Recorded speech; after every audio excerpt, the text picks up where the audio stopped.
Okay. I'm Phil. Michelle's behind the camera. Hi. And today we're going to make a baked chicken and show you what to do with the leftovers and end up getting 3 meals out of it. The original meal, we're going to bake a chicken, make some baked potatoes, and some Brussels sprouts.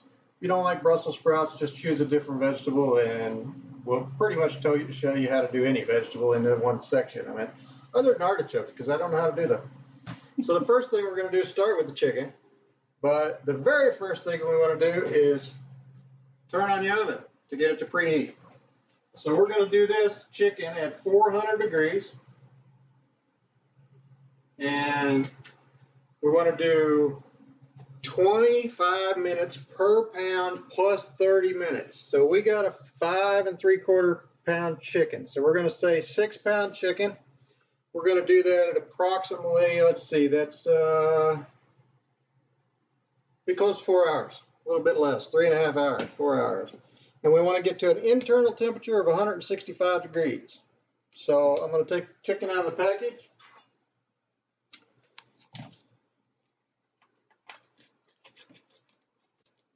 And obviously, if you have a big family, you may want to do 2 chickens, and you're going to get this, number of baked potatoes for each family member, obviously. And I don't know if it's obviously or not, but so if you got 4 people, you want to probably do at least 4 baked potatoes, and probably 2 chickens if you want to do the 3 meals out of it. Especially if you got teenagers, they tend to eat a little more. All right, I'm going to take this as trash.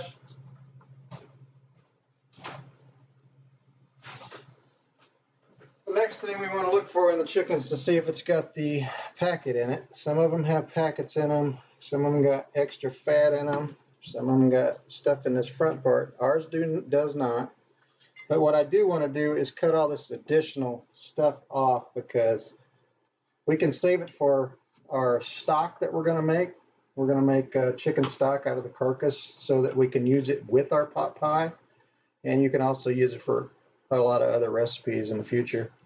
And if your chicken does have it in it, just set it aside in a little bowl for right now and stick it in the fridge. Yep, because you're going to use it in the stock if it's there. I like cutting the tail off too, because nobody eats the tail. Can you turn that around a little bit? So this is the tail bump. There's the tail. But it does have a lot of good flavored fat in it for the stock. All right, so we got a chicken that doesn't have anything in it. Okay, explain to them what parts they're seeing on the top there. Got the breasts, the wings, and the legs. Okay, and so for somebody who's never done this, how do you know that's the breasts? Well, if the chicken was walking, it'd be like this. But yeah, it's the biggest, whitest part of meat is all right in here. So show them the underneath, because see the line down the middle and the 2 bumps. This would be like your sternum. Okay, so then turn it over, and you can see the difference. Backbone. Yeah, you can see. Here's your thighs. If you ever buy chicken thighs, that's what these 2 are. They're hooked to the legs. Okay. All right. So what we're going to do with this chicken is we're going to move it into a roasting pan. So you want to get all this stuff that you're not using out of it and unpackage it in a separate one so you don't get the stuff all over your chicken. Now, there's mixed, I'm going to wash my hands real quick. There's mixed things about whether you cook it breast down or breast up.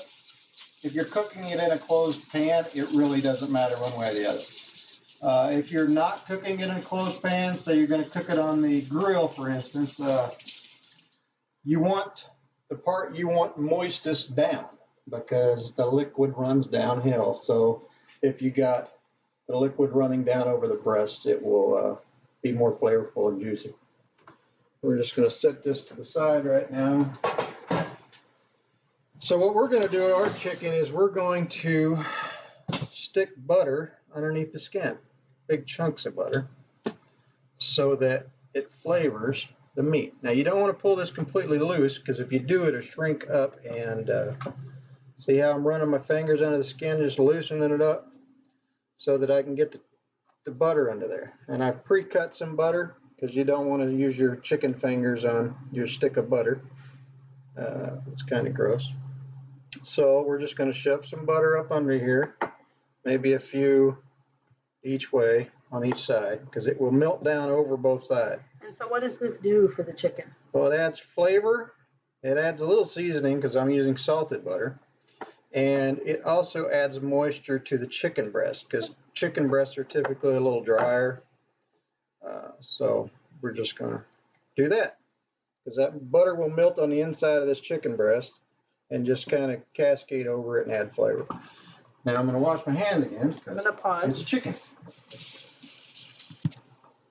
Okay, go ahead. Okay, so we got the chicken. We're going to center it on the pan, which I just touched it again. But I'm going to put some salt and pepper on it. And at this point, if you like other seasonings, such as poultry seasoning, or you want it a little spicy or whatever, you could add a little red pepper. You could use rosemary. Yeah. You can use it. I wouldn't suggest Italian seasoning No. if you're going to do the tacos.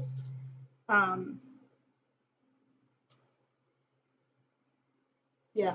But you could add a little chipotle pepper or garlic powder. Yeah, garlic would be good too. So, onion powder. And this is up to your preference. If you don't like a lot of black pepper, then use less black pepper. If you're low sodium, use less salt. And you can also put things inside to add flavor, like a stick of rosemary. And that will permeate inside the chicken. Or a whole onion or garlic. Yeah, things like that. Some people put apples in there. And it's basically the same premise if you're making a turkey for Thanksgiving, other than it's a lot smaller scale and you're going to cook it for a shorter period of time. So at this point, my oven is preheated. And so this is going to cook, if I got it figured right, it'd be 6 pounds. That'd be 300 minutes. That's 5 hours, right? Plus 30 minutes, so 5.5 hours. But I don't actually think it's going to take that long. It doesn't seem like it. So we're going to actually come back in about 4 hours and check the internal temperature to see if it's up to about 165 degrees. That's what you want in the thickest part of the thigh. Takes the longest because it's inside the chicken right there. And we can show you how to do it with a thermometer and then without, also just poke. All right, so we're using a 3 pound or 6 pound chicken. And it's 25 minutes per pound plus 30 minutes. So at 25%, 25 minutes per pound, we're going to be at 150 minutes. That's 2.5 hours plus 30 minutes. That's 3 hours to cook the chicken. Okay.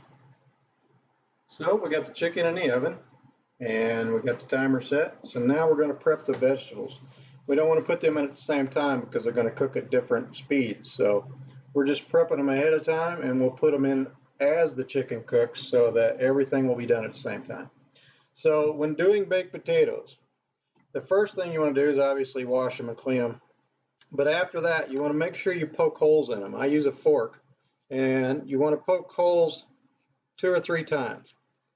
And the reason we're doing this is the potato builds up pressure inside, and if you don't have these holes to release the pressure, they will literally explode in your oven. I'd ask Michelle. Because she has had exploding potatoes. I forgot one time and did have exploding potatoes. So we're going to poke holes in all these. We got 4 people in this house, so we're going to do 4 potatoes. Both sides or just one? One side's fine. Okay. So then what we like to do, and this is totally up to your own preference, but we like to take a little olive oil and cover the potatoes in olive oil. I just put it in my hand, rub it around like lotion, and then just put it all over all the potatoes. We call these Aunt Missy baked potatoes because Aunt Missy does these. And you might have to add a little more oil as you go. And all this helps you do is crisp up the outer skin and kind of get you that restaurant style potato that steakhouses like to do. So once we do that, we're going to add salt to them. And again, if you need to be low sodium, then you can skip this part. But this helps And if you don't eat the skin, it really doesn't matter. But what this does is help get the moisture out of the skin, which in turn makes a crispy outside to the potato. Which is yummy. But if you don't eat the skin, it really doesn't matter anyway. But we do. Yeah, we do. So we little salt all over them. And it looks like it's quite a bit of salt, but it really doesn't, since it's soaking all the liquid out, it doesn't add a terrible amount of flavor to it. You still end up having to salt and pepper the inside when you eat them. Okay, I'm going to pause so he can wash his hands. So these potatoes are going to take approximately an hour to an hour and a half, depending on how many you cook, obviously, and how big they are. We're going to cook them at the same temperature, the 400 degrees, just like the chicken. And we're going to put them in about an hour to an hour and a half before the chicken is done. Probably about an hour and a half, because we got pretty good sized potatoes. So we're going to check the temperature on the chicken later. And when the chicken gets to probably 120 degrees, we're going to go ahead and put these in. Because it should be take about an hour and a half for the chicken to come up to the. I'm stuttering now. It'll take about an hour and a half for the chicken to come up to 165 degrees from 120. So that'd be about perfect. So somebody might ask the deformity on that one potato. That's a no. It's okay to bake it like that. Yeah. And if you do find out it's something wrong with it when you're done, just don't eat it. Yeah. All right, I'm going to set these to the side.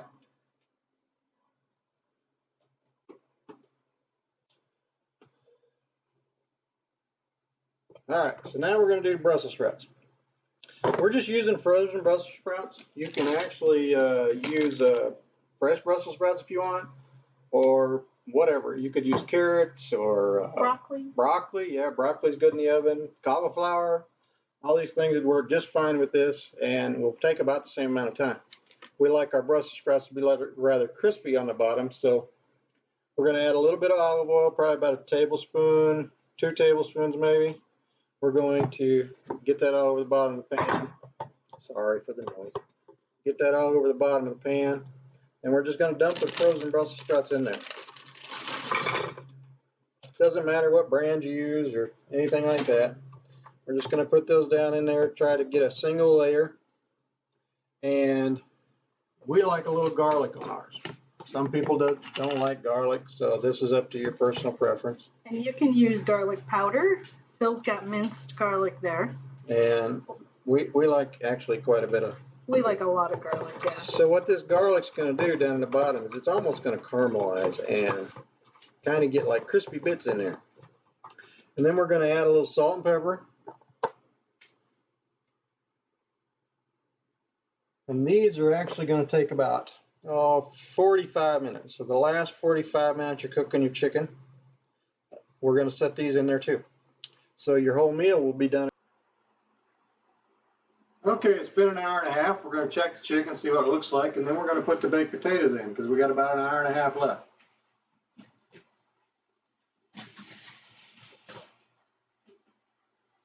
Ooh, let me come closer. Well, actually, I think our chicken's done. It might be. That looks kind of done. That is definitely done. Do you want to check it? That does look very done. That is done. I know it's done. That's done. Done. So now our meal's gonna be off because the chicken is definitely done. But we're gonna put our baked potatoes in. Yep. And then we're gonna have to wait for the vegetables too. Yeah. Sometimes that happens. I mean, you know, we're experimenting with a brand new oven, so. That's true. We did just move in. So the potatoes are definitely going to take an hour and a half, I can tell you that. And that 6-pound chicken just cooked in an hour and a half. So you really got to pay attention to what you're doing. To what your oven is doing. What your oven's doing too, because obviously our oven's cooking a lot hotter than our previous oven. Because it should have took 3 hours instead of an hour and a half. So. Well, let me pause it. Okay, so we're going to show you what you would do if you wasn't sure. Yeah. Anyway, so right down in here, there's a thick, meaty part of the thigh. Okay. Okay, the potatoes been in there about 45 minutes. We're going to go ahead and add the Brussels sprouts to the oven. And okay. Okay, the potatoes been in there about 45 minutes. We're going to go ahead and add the Brussels sprouts to the oven. All right, for a meal, I'm going to take off my leg quarter because that's my favorite part. And that will be my section. And then I'm going to cut Michelle off a couple slices. Hold on, you're going too fast. Cut Michelle off a couple slices of breast because that's her favorite part. The breast, the skin on top of the breasts are typically all right. There we go. Okay. All right, here's our finished first meal. Michelle's chicken breast, the baked potato with some sour cream and butter, and the Brussels sprouts with olive oil and salt, pepper, and garlic. The next section we'll be moving on to making chicken broth to go in our pot pie. I think maybe the dogs are drinking water if that's what you hear in the background. All right. So what we want to do when we're making our stock is take all the chicken off the bone. We can shred it later, but we want to make sure we get all the chicken. We're going to put one in and then the rest of it's going to go in the crock pot. So we're just trying to get it down. We don't want to get any of the gristly stuff or the skin, because the skin's a little slimy, but it'll be good in our stock. So you're going to get it down to the carcass all the way around, and we're going to pick up skin that's going to add flavor to our stock. And we just want to take the chicken. Let me see if I can get in closer here. All right, get a little closer. If you notice, like on a chicken leg, you're going to have these gristly parts. Them can go in your stock, but you don't want to bite down on them while you're eating it. It's not really good. So what we're going to do is we're going to make sure we get all that and put that in the stock. And then we're going to get all this slimy skin off of it and put that in your stock too. There's another piece of gristle we want to make sure we get out. Bones go in the stock. So we want to get all those pieces out.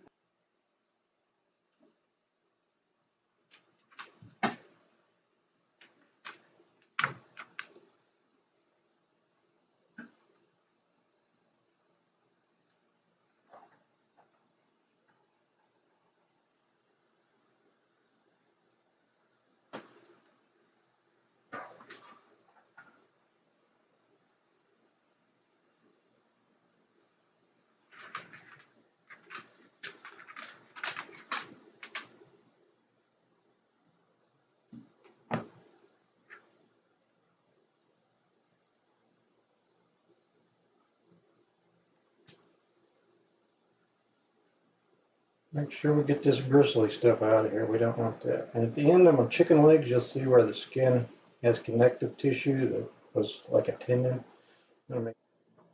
Okay. So we're going to take all these pan drippings out of this pan. I've done scraped it with a spatula down so we get all the little crispy bits.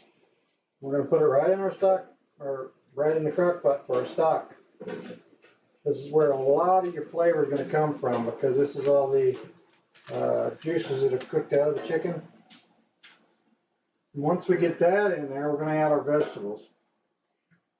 And if you don't have vegetables, you can just add water and make it just like that. Yep, that would be just plain old chicken stock. We like to do vegetables and chicken stock. Yep. And here's what we do when we cut up an onion. Hold on, let me back up. There we go.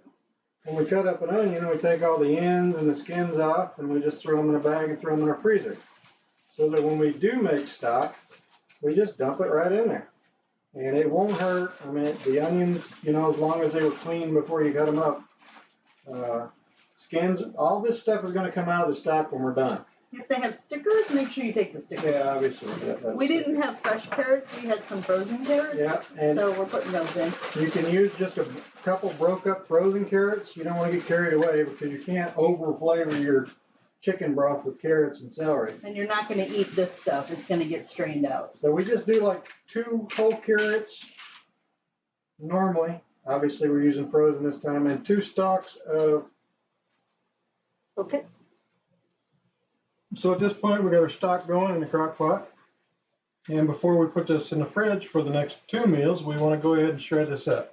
And you can see it's actually got grains in it that are going to just shred right up and pull it apart. We're going to do this to the whole thing, all your leftovers, because we're going to use this in both the chicken pot pie and the chicken tacos. And it being shredded up, it'll spread out through the pot pie and the tacos will get a lot more flavor. If you just have it in big chunks, obviously the taco seasoning, or you're not going to get the piece of chicken in every bite if you don't shred it up. So we want to do that before we put it away. And then we will cut back when we're going to make our pot pie and our chicken tacos. So if you get all this shredded up and you just want to say it's a Saturday and you want to make both meals tomorrow, you can do that. You can just make the chicken tacos in a pan and go ahead and have your pot pie for Sunday evening dinner, and then all you got to do is pop the chicken in the microwave because it's already done for Monday, if you're working or whatever. So you can keep that in mind. You don't have to wait till each individual night to make your meals. So we got our stock in the pot. I just dipped this out of the crock pot, and the longer you cook it, the darker it's going to get because it's going to take out the bone marrow and everything else. And if you want, you can set the whole crock pot in your fridge or freezer for a few minutes, and it will actually solidify that fat on top that you can scrape it off. I normally do it with a spoon and leave a little bit in there because it's got some flavor to it. That's after you strain it. Yeah, so strain it, put the crock pot in the fridge, and let the oil solidify on top, and then you can just scrape it off. Correct. So here's all our chicken. And Phil's got a baked potato, a leftover baked potato that he's going to cut up. If you don't have a leftover baked potato, when we made baked potatoes, I made huge ones, so we didn't eat all of them. So if you don't have a leftover baked potato, you can just take one medium-sized potato. This is not a medium size, but I'm making 2 pot pies, not 1. So we're going to put about 4 cups of stock in the pot. I'm going to use 1 large potato because we're doing maybe. We're going to do, I'm going to use a different potato. See? This goes back to the thing we told you, if it's not any good, don't eat it. And we do have another extra, Yeah. So good news. But if you don't have extra, just cut up a medium-sized potato and throw it in your broth and boil it till it's tender before you put the other ingredients that I'm going to give you in the pot. or you can microwave it. Yes, you can do that too. So I'm just going to chunk this up and throw it right in the broth. And like I said, we're making 2, so this is a rather large potato. You can make 2 too, but we have to show you gluten-free and then regular. So, Oh, I'm sorry, I'm moving the camera. Sorry guys, I was trying to keep my belly away from the heat of the stove. so it doesn't have to be perfect. I'm not like Food Network. I ain't worried about everything being the right size. It's just going in my pot pie. This is rustic cooking. Yeah. So this is going to go right into the broth. Now, when I say 4 cups of broth, that's figurative. You may need a little more or a little less to get the ratios you want. Meaning the consistency. The consistency, and I'm going to show you how to thicken this too. So I'm going to use like 2 cups, give or take. I'm just eyeballing it. A cup is about a handful. Yeah, so I'm going to use about 2 cups. And we're going to cook this down a little bit. The chicken will actually shred a little more as we cook it down. And my broth's a little warm, so I'm not going to stick my hands in there. And you can see it already breaking up in littler, finer pieces. As you stir it and cook this a little bit, it's going to break down even more. So you'll get a little chicken in every bite. So the other thing we're going to do is we're going to add a bag of mixed vegetables. Just plain old cheap mixed vegetables. This one's got peas, carrots, corn, and green beans. If for any reason you don't like any of those, find one that doesn't have what you don't like in it. Or we have some piggy eaters and they just get chicken and broth and thickening. So No veggies. So what I'm going to do is I'm going to cook this down first, take out their part, and then I will add the mixed vegetables. Now, what do you mean when you say cook it down?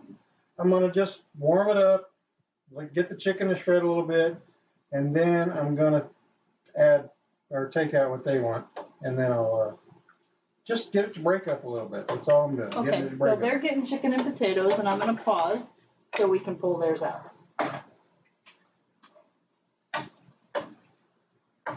Go ahead. So we took out the part that they wanted already, and we are, as you can see, the chicken's shredded up pretty good here now. That I just cooked it until it fell apart a little more in the pan. Now we're going to add our mixed vegetables to it. And again, this is up to your preference and up to your idea of good consistency. We like veggies. So I'm just going to add a little bit and see if I like it or if we want more, which I think we want a little bit more. And So like I said what's earlier, that, about 3/4 of a bag? Yeah. yeah, 3/4 of a bag is what we did. Now we're down to 2 cups of stock, a half of that large potato, and about a cup of chicken in here, and 3/4 of a bag of vegetables. So once that gets done, we're going to want to thicken this. Because the vegetables are frozen, so we're going to let those get cooked. Right, we're going to let this warm up and cook the vegetables just a little bit, and then we'll thicken it. Do you want to thicken the chicken one while we're waiting? I need to back in here. Oh, okay. I need this to get warm first. I know. So here's the pot for our picky eaters. It just has chicken and potatoes in it. All right, once this is warmed up and shredded as much as you want it to do, we're going to thicken it. And we got cornstarch here. You can thicken with flour or cornstarch. So once you have this thick and the consistency you want it, you're going to want to taste it because you might need to add a little salt and pepper. Oh, I can't get your finger. It definitely needs a little salt and pepper. So I'm going to do that first before I do your pie. So we use sea salt, but you can use iodized It's salt. not sea salt. That's pink salt. Pink salt, pink Himalayan salt, that's right. So you're going to want to get that to the flavor you want it. You don't want a bland pot pie. Perfect. So all we did for the kids' pot pie. And this is the gluten-y one. So Yeah. these are just the pre-made pie crust. pie crusts. So you're going to put one in the bottom. You want to roll that out and put it in the bottom of the pie pan. And you can also, if you don't have a pie pan, you can use an iron skillet. You can use a square one like that over there. We got the chicken in.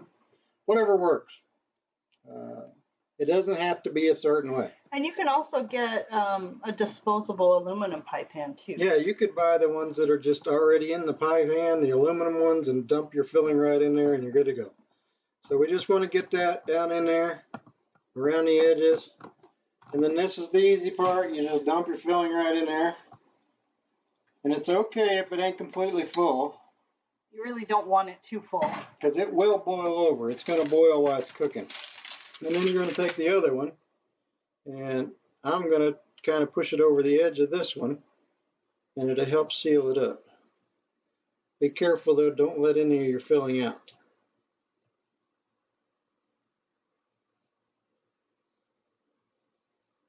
And then this one, once you get it on the top, you're going to want to poke multiple holes in it.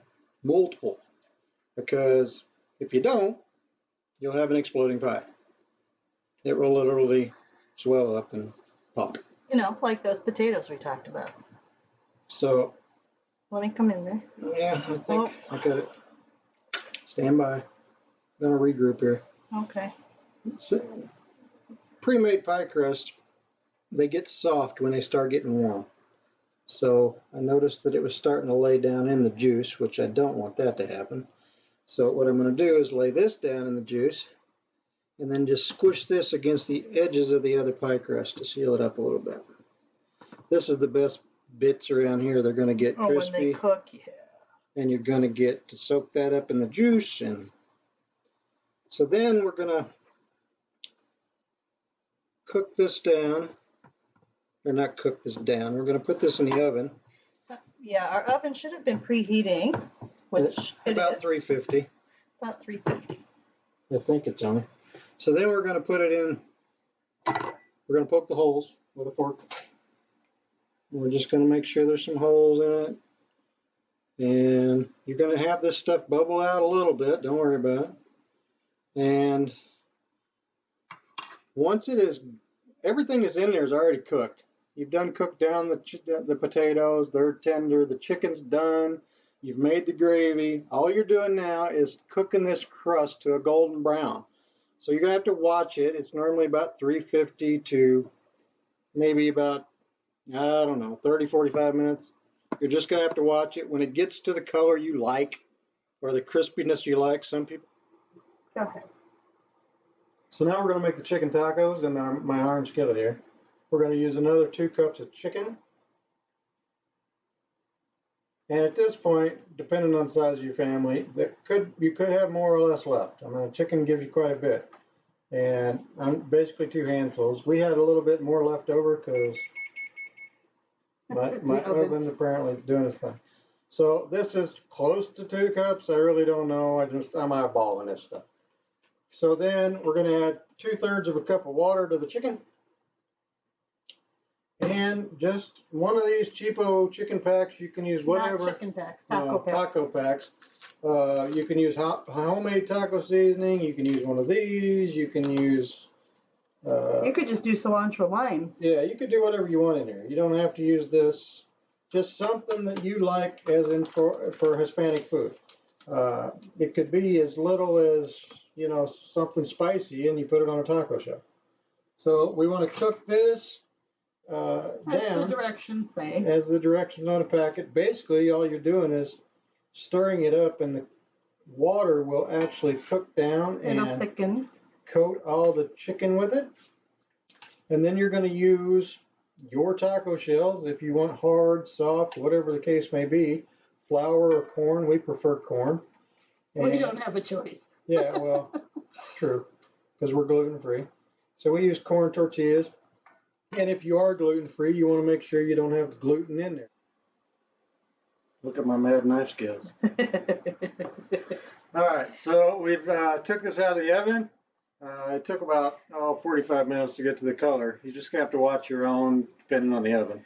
Obviously, after the chicken, you've seen our oven cooks pretty quick. So yours might take a little longer.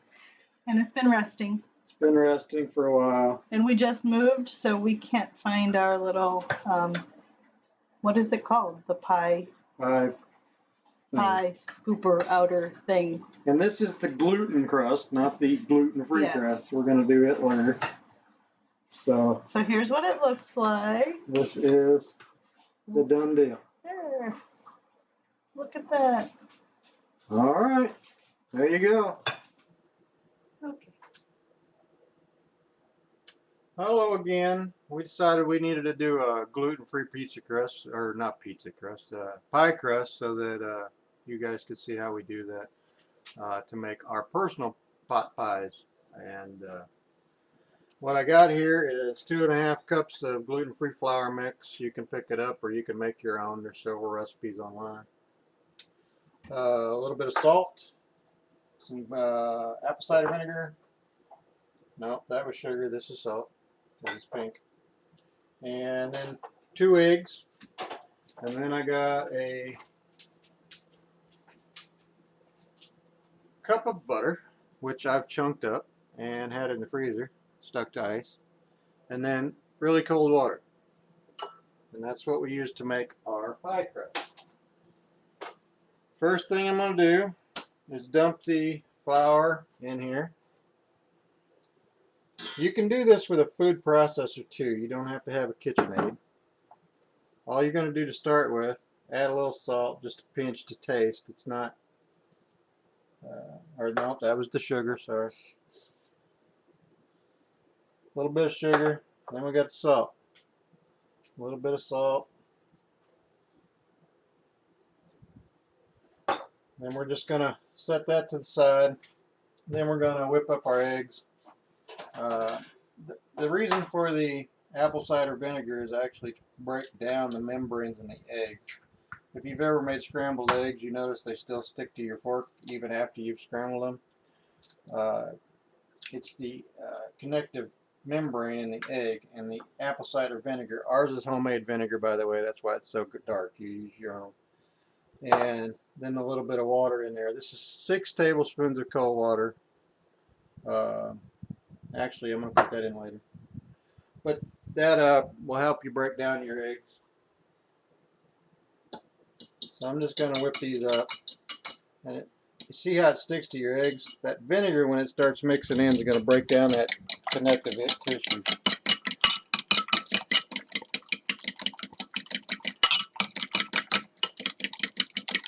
Which makes it distribute better throughout the pie crust rather than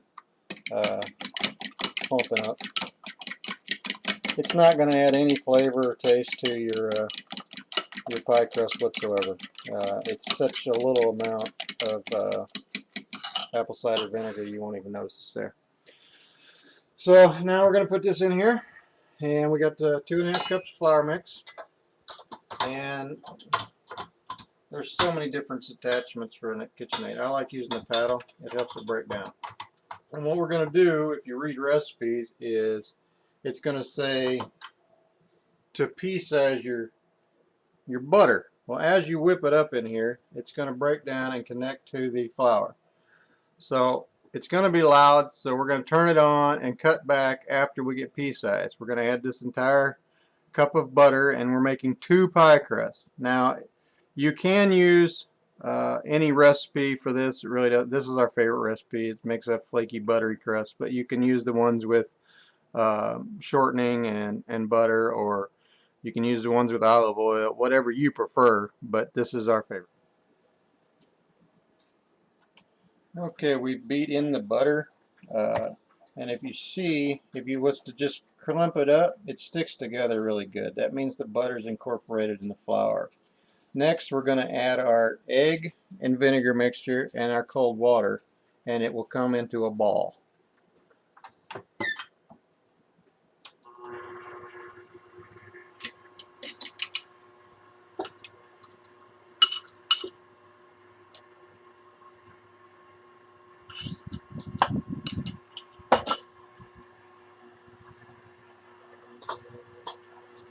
Sometimes you don't need the whole 6 tablespoons of cold water. You just got to judge it. It will come into a ball. If it's still breaking up like that, it ain't quite got enough. You can see it start coming together.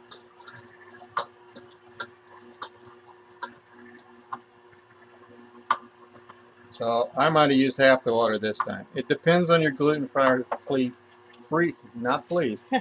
gluten-free flour mix, whether you need more or less water, because some flours soak up more water than others. I'm going to beat this a little bit more to get it to incorporate at a higher speed, so it might get a little louder, and we'll come back and show you what to do from there.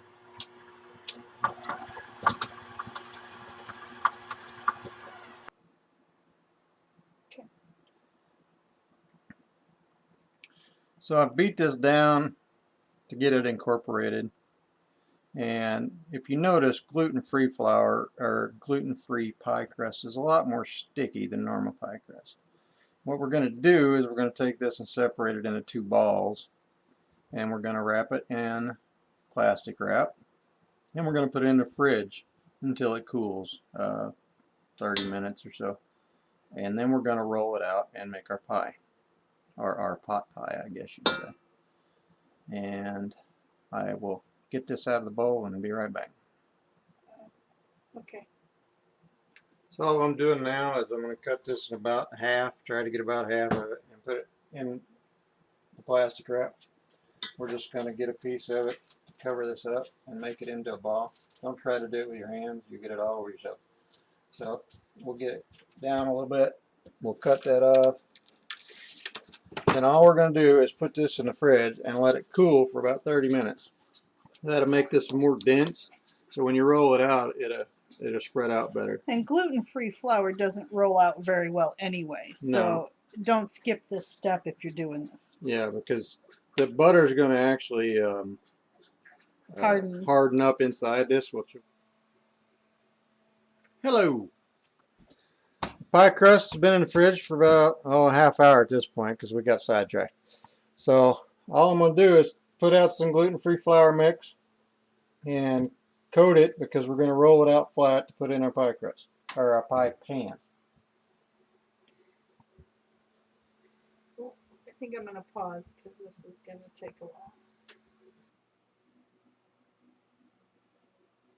So as you can see, gluten-free pie crust is not very cooperative. and it's very loose and sticky. So a lot of times you just get it the best you can, and then you squish it into the pie pan, and you're going to take the excess off the edges to fill in what's not covered. So I'm going to take this over here, and we're just going to put it in there, and we're going to squish it all together. And listen, it doesn't have to be pretty. It just has to be covered. So yeah, this is all under the pie. I mean, you're not going to get a pretty lattice weave your first time making pie crust. There ain't no way in a gluten-free pie crust that's going to happen. But And besides, all those extra bits that you're pushing on, they're good when they're baked. so I'm just going to get all this stuck in here, and then I'm going to roll out the other pie crust to go on top. And we're going to do the same thing with the filling here. We're just going to dump it in, and then we're going to cover it just like we did our normal pie crust. And I don't want to use all this because I might need it for the top. I might not have got it, you know, an even half. So I'm going to save it till I roll out the other part. So we got it together, and we kind of made it look halfway decent. Gluten-free pie crust is hard to work with, but you want to do the same things as you did with the gluten-y pie crust. You want to poke holes in it so it doesn't pop up and explode everywhere.